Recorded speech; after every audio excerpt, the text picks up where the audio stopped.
All right, just because we get busy doesn't mean we don't want homemade, comforting, delicious, inexpensive food on the table, ready when we're ready to go get it. That's winter across the board. And if you include something that is rich, delicious, and comforting, wait a minute. You hear it? Then you've got a winner everywhere. We're making homemade ground beef stroganoff. Simple, inexpensive, goes in the fridge, dinner in no time. Perfect. All right, let's cook, y'all. We got a family to feed.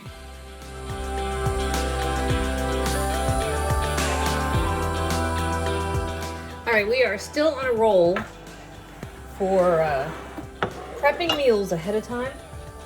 We've got a very busy period of time coming up the next probably 3 months.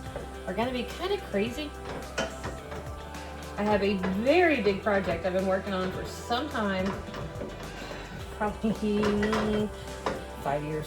Anyway, it's all coming together kind of in the next couple months. So while I want the kids to stay out of fast food, I don't want to spend $1 million on meals, and I want to make sure they're eating healthy. I've also got to be really thoughtful about it and think about this ahead of time. So now, I can't give myself too many kudos in the healthy department because this is beef stroganoff, or a version of beef stroganoff. But I will say I'm keeping them out of fast food, and it's really inexpensive, okay? Plus, there's the fact that I can make this ahead, and everybody loves it. The flavor is intense and rich and creamy and comforting and everything that you could want, right? All right, so let me show you what I got here. First, I've got a pound of ground beef. This was 90-10. I tend to buy ground beef at the big box store. You can get the 90-10, which means 90% beef, 10% fat. And I have browned it for a few minutes, and you can see here, wait a minute. Too much steam. Can you see how little fat there is in the bottom? I'm not gonna drain it. Why? Well, I didn't use any oil when I went to brown it off. I didn't add butter or oil or anything else. I let it brown on its own, okay? So I didn't add any, and there is so little there that it's really not enough to worry about. Plus, in a few minutes, we're gonna be building a sauce, and I don't wanna add too much butter on top of it. So we're gonna kinda, keep it to what came in the food. All right, so the next step we're gonna do, brown off your 1 pound of ground beef, and then I've got a package of mushrooms. Use what you like. I actually would prefer the little cremini mushrooms, the sliced brown mushrooms, also sometimes called a baby bella. It's just a marketing thing, guys. Just a brown mushroom, okay? But this is what I found. So, and I let the grocery store do the work for me because they look really nice and fresh. I think it had just been done. That's number one for sliced mushrooms. The second thing is the price is the same. So if the price is the same, if the quality, see, the gills are nice and tight and fresh, you can feel them individually. They haven't gotten slimy or old or icky, okay? If the quality is there and the price is there, don't take on more work than you have to. I don't see the reason in that. Much as I like everything homemade. All right, 1 onion. I just sliced it, cut it in half, and then I sliced it. And this is going in here. And this part will take about 10 minutes or so.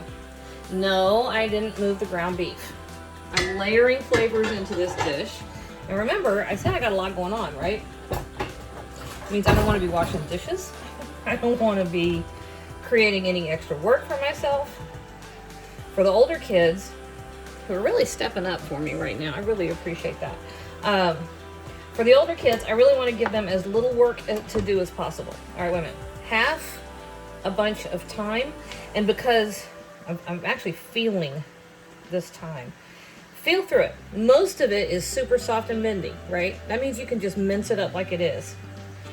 You're looking for anything that is stiff or hard. If the stem has already gotten woody, it will not soften up in your finished dish. But before it gets woody feeling, and feel it, you'll see that's exactly what it is. Turns into wood. If it hasn't gone there, you can mince it up and use it exactly the way it is. Okay, you don't have to worry about stripping it off. Ooh, I missed one. You don't have to worry about stripping it off the stems. Those stems have a lot of flavor in them too, by the way. did I do? I measured out everything except my salt and pepper. Of course. Here's the thing. This is something I've been doing for 10 years, and I don't think a lot of people know it. The food that I prep here on my YouTube channel, that's dinner. That is actually the food I feed my family, which a lot of people don't know that. That's also why I don't do retakes. I feel like we're cooking in the real world, and everybody watching me, if you're trying to learn how to do something, or if you're looking for a recipe or some kind of trick, if you get your time a little bit backwards, you're not going to chuck the whole thing and start over, right? No, you're going to adapt. All right, so anyway, where did I get that? Where did that come from? I don't know. Okay, so our onions and our thyme and our mushrooms and our ground beef are all in here together, right? Couple things. I love this new camera. I don't love how I use it, but you know what? It dawned on me, I never really knew how to use the other ones anyway. So I guess it doesn't matter. All right, so I'm not going to give it too much salt because if need be, I have a trick to punch up the beefy flavor here in a minute, but it's got a lot of salt in it. All right, so 2 teaspoons of kosher salt. If you're using table salt, you would use much less. Kosher salt has a much larger crystal, so 2 teaspoons has much less sodium. I hope that makes sense. And you know what? While I'm in here and I'm looking at this, I'm going to take a little bit of garlic powder. Not too much. I really don't want garlic to be a predominant note, but I'd say a good 1.5 teaspoons. And I am looking for my pepper mill, which has, of course, run away. Dang it. Although, look here, I want to show you something. These are so cute. Brian gave me all these cute little pepper mills for Christmas, and I have to get them filled up. I just opened those. When did I open those? The day before yesterday? I think I filled up this one. Yep. You know I filled up this one because it's the shiny one. It's the one that sparkles most, so this is the one I had to go for first. Anyway, I love black pepper, and we're going to be making a kind of a creamy, beefy sauce. So knock yourself out on the pepper. Really go for it. And this has a nice big fat grind, which I also love. Cute. Look, there's a whole bunch of them. Cute. Cute. I have no idea where I got them. We went to Texas and spent some time at a sister's house, and I was cooking in Renee's kitchen, and she had all these fun things in her kitchen. And I would pick something up and I would go, oh, look at that. And Brian would take out his notebook and start writing, which I thought was hilarious. Okay, I am gonna what? I'm gonna sit and I'm gonna let this just go.